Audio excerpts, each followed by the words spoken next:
തിരുവല്ലം ശ്രീ പരശുരാമ സ്വാമി ക്ഷേത്രം AD 9-ാം ശതകത്തോടെ ജഗദ്ഗുരു ആദിശങ്കരാചാര്യ സ്വാമികളാണ് നിർമ്മിച്ചതെന്നും തിരുവല്ലം ത്രിവേണിയിലെ ചെളി കൊണ്ടാണ് പരശുരാമസ്വാമിയുടെ വിഗ്രഹം നിർമ്മിച്ചിട്ടുള്ളതെന്നും പറയപ്പെടുന്നു. ശ്രീ ശങ്കരാചാര്യ സ്വാമികളുടെ സ്വമാതാവിൻ്റെ ദേഹവിയോഗം സംഭവിക്കുകയും മരണാനന്തര ക്രിയകൾക്ക് സമുദായങ്ങൾ സഹകരിക്കാത്തതിനെ തുടർന്ന് സ്വന്തം യോഗശക്തിയുടെ സഹായത്താൽ ശവസംസ്കാരം നടത്തിയ ശേഷം തിരുവല്ലത്ത് ഈ പുണ്യനദിയുടെ സംഗമസ്ഥാനത്ത് എത്തുകയും സ്ഥലത്തിൻ്റെ മാഹാത്മ്യം ദിവ്യദൃഷ്ടിയാൽ മനസ്സിലാക്കിയ സ്വാമികൾ മാതാവിൻ്റെ ബലിതർപ്പണം ഇവിടെ വെച്ച് നടത്തുവാൻ നിശ്ചയിക്കുകയും ചെയ്തു.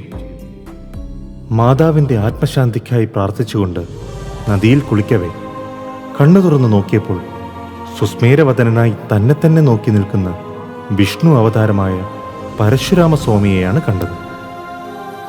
എന്താണ് നിന്റെ ദുഃഖകാരണമെന്ന് ചോദിച്ച ഭഗവാനോട് മരണാനന്തര ക്രിയകൾ തടസ്സപ്പെട്ടതിൻ്റെ ദുഃഖമാണെന്ന് അറിയിച്ചു. അപ്പോൾ തന്നെ ഭഗവാൻ സാക്ഷാൽ പരമശിവനെയും ബ്രഹ്മാവിനെയും അവിടെ സന്നിഹിതരാക്കിയിട്ട് ഇന്നേ വരെ ആരും ചെയ്തിട്ടില്ലാത്തത്ര ശ്രേഷ്ഠമായ രീതിയിൽ ബലികർമ്മം നിർവഹിച്ചു കൊള്ളുവാൻ നിർദ്ദേശിച്ചു.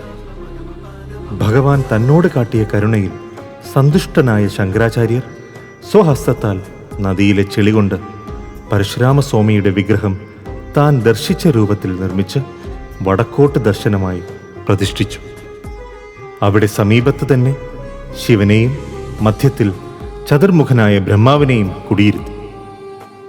ഈ പുണ്യസ്ഥലത്ത് പിതൃകർമ്മങ്ങൾ അനുഷ്ഠിക്കുന്നവർക്ക് വിശേഷ ഫലസിദ്ധി ഉണ്ടാകുമെന്ന് അനുഗ്രഹിച്ചിട്ടാണ് ത്രിമൂർത്തികൾ അപ്രത്യക്ഷമായത്. 1400-ൽ പരം വർഷങ്ങൾ പഴക്കമുള്ള ഈ ക്ഷേത്രത്തിൽ പുരാതന കാലം മുതൽക്കേ തന്നെ പിതൃതർപ്പണത്തിന് പ്രാധാന്യമുണ്ടായിരുന്നു. ചിരഞ്ജീവിയായ അശ്വത്ഥാമാവ് പിതാവിൻ്റെ ഗുരുവായ ശ്രീ പരശുരാമസ്വാമിയെ സേവിക്കാൻ രാത്രികാലങ്ങളിൽ എത്താറുണ്ടെന്നാണ് വിശ്വാസം. വിശ്വമംഗലം സ്വാമിമാർ ശ്രീകൃഷ്ണ ഭഗവാനെ അന്വേഷിച്ച് അനന്തൻകാട്ടിലെത്തി ഭഗവാനെ പ്രാർത്ഥിച്ചപ്പോൾ ഭഗവാൻ അനന്തശായിയായ മഹാവിഷ്ണു രൂപത്തിൽ പ്രത്യക്ഷപ്പെട്ടുവെന്നും അപ്പോൾ ദൃഷ്ടിഗോചരമായ ദിവ്യരൂപത്തിൻ്റെ ശിരസ് തിരുവല്ലത്തും പാദം തൃപ്പാദപുരത്തും മധ്യഭാഗം ഇപ്പോൾ പത്മനാഭസ്വാമി ക്ഷേത്രം സ്ഥിതി ചെയ്യുന്ന സ്ഥലത്തുമായിരുന്നുവെന്നൊരു ഐതിഹ്യമുണ്ട്. അതിൽ നിന്നു തന്നെ തിരുവല്ലം ക്ഷേത്രത്തിൻ്റെ മാഹാത്മ്യം മനസ്സിലാക്കാവുന്നതാണ്.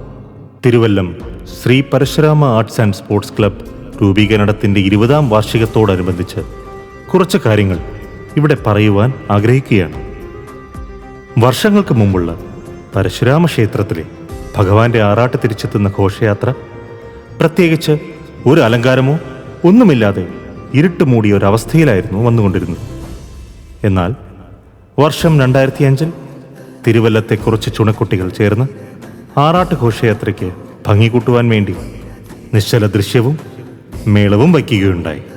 പോകെ പോകെ ഈ കലാപരിപാടികൾ വിപുലമാക്കുകയും ചെയ്തു.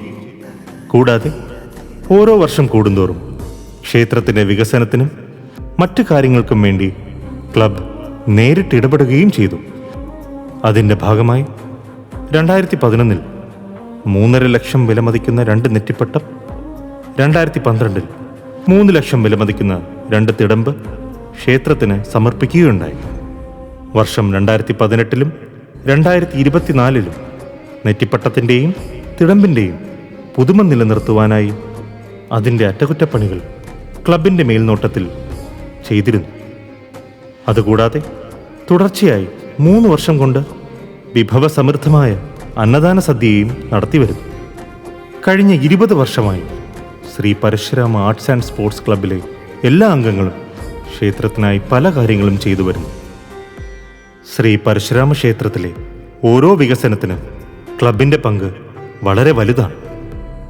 ആയതിനാൽ 20-ാം വാർഷികം ആഘോഷിക്കുന്ന Sri Parashurama arts and sports ക്ലബിലെ എല്ലാ അംഗങ്ങൾക്കും ഇനിയും ഇതുപോലെ ഒരുപാട് നല്ല കാര്യങ്ങൾ ഭഗവാന് വേണ്ടി ചെയ്യാൻ കഴിയട്ടെ എന്ന് ആശംസിച്ചുകൊള്ളുന്നു.